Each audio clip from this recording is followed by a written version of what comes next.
Yin would be lying if she said her father's last words didn't put her paranoid state, because it did. And it took a toll on her for the past week since her father's visit. She had 3 guards stationed by the door outside of her room, and she would take them wherever she went. It even came to the point where she refused to go outside for a long period of time or refused to be alone inside a room. She even became paranoid when it came to her food, but thankfully the servants assured her by tasting her food first, before her. Her life in Matsuru Castle hadn't been dull, for it was full of expensive caution and trust issues on her side. At one point, she thought of sending a letter to Bakugou to plead him to stay with her, but she knew he can't be bothered as he was busy sorting out the mess she made back in Igneous. As the day goes on, her paranoia continues to increase, and Yin kept telling herself to relax for the sake of the baby. Gratefully, one of the servants took care of her in that matter, the same servant who aided her when was in the middle of the panic at the time of her father's arrival. "What is your name?" Yin asked. The servant's light brown hair shifted when she turned to Yin, a gentle smile gracing her face as she prepared Yin's daily evening tea to calm her nerves. "Tokyo, Your Majesty." Her voice sounded so calm, and she almost reminded Yin of Uraraka. Oh, how she missed her dearest friend. It was a shame that she wasn't allowed to bring anyone close to her. "Tokia?" Yin repeated and watched as the servant prepared to test her tea. Tokia used a new teaspoon to scoop a decent amount of tea from her cup and tasted it. They waited for a minute, and when nothing has happened, Tokia handed her the tea. "Thank you for this." Yin smiled weakly. Then, when Tokia was just cleaning up in order to leave, Yin couldn't let the curiosity not let her take over, and she asked, "How was everything in the palace?" Tokia was caught off guard and blinked. "It has been well, Your Majesty." Well, nothing suspicious?" Tokia took a puzzled, but after a moment her face lit up with realization, and she mustered a comforting smile. "There's nothing to worry about, Your Majesty. Everything is peaceful within the fortress. I assure you that." Now Yin feels a bit embarrassed. She looked down and took a sip of her tea. The moment its warmth hit her tongue, she sighed and leaned back on her pillows. She heard the clutter of Takia's tray as she prepared to leave once again. But before doing so, she turned to Yin.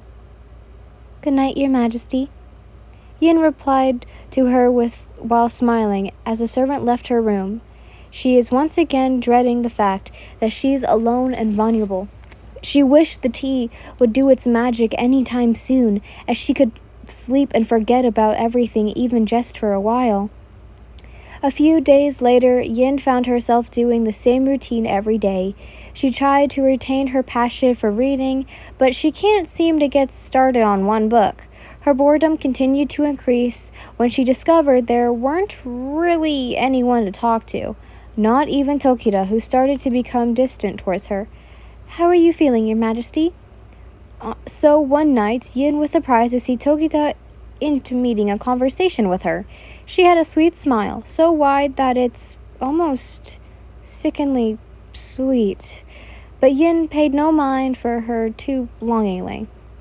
"Not good," she said, to be honest. "Well, it is because the fact that you seem to not have found a friend in this castle? Are you lonely?" "Yes, you could say that." It's not that Yin isn't unsure for her answer, but she's just become uneasy when Tokita started to ask so many questions. Is she always this friendly? "I could be your friend." Tokita paused her tea-making to smile at Yin, who sat on her bed. Yin's eyes narrowed and her lips twisted into an uncomfortable smile, shuddering the servant before her. "Your Majesty." Tokita snapped out of her sense. I'm so sorry.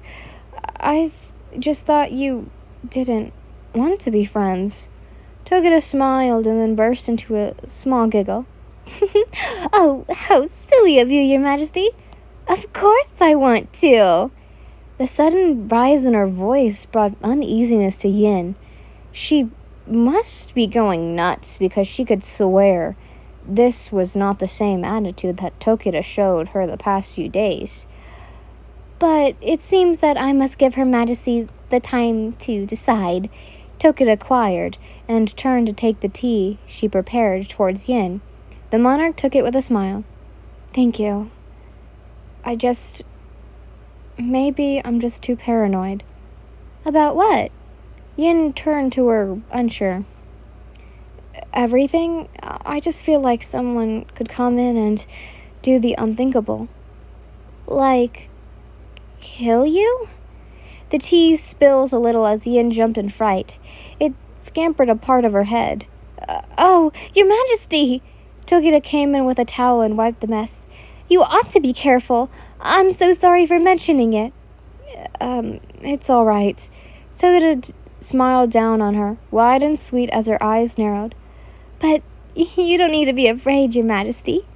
Soon, everything will be over. Yin wanted to smile and nod with a reassuring, but a sudden feeling of uneasiness started to squirm in her stomach. She watched as Tokita never left her side as she continues to smile down towards her. Then she turned to her tea. She remembered something. Tokita? Said person hummed, and Yin looked towards her with wide eyes. You didn't taste the tea. Tokita's smile faltered for a millisecond before plastering it back on her face. Oh, I did, Your Majesty. I forgot. No, Yin didn't forget. One of the things that came with her paranoia is that she starts to become more aware of what happened around her. I didn't forget. Here, taste it. Yin handed the cup towards her, and Tokita remained unmoving. In a flash, her smile faded. Her eyes narrowed in irritation. And just like that, Yin let her irritation take over for a moment. She saw something flash in Tokita's hand. It also looks like a symmetric, and tried to escape. But a hand grabbed the back of her collar and pushed her down on the bed. When Yin looked up, Tokita was straddling her, and the knife in her hand sprung towards her face. Yin's hand glowed red as she shielded her face. Just as the knife came in contact with her hand, it broke into pieces. Tokita immediately jumped off as she saw Yin's hand going towards her face. That gave time for Yin to stumble out of the bed. She saw Tokita, but it doesn't look like her anymore. Her brown hair was becoming blonde, and her golden eyes glared at her. Some viscerous white substance were falling off her. I was so close. Tokita, or whoever she is now, said with annoyance. Yin did not dare to deactivate her quirk as she ran to the door, and in distracting with her touch, Help! There's someone inside! Yin screamed at the guards as she stumbled outside.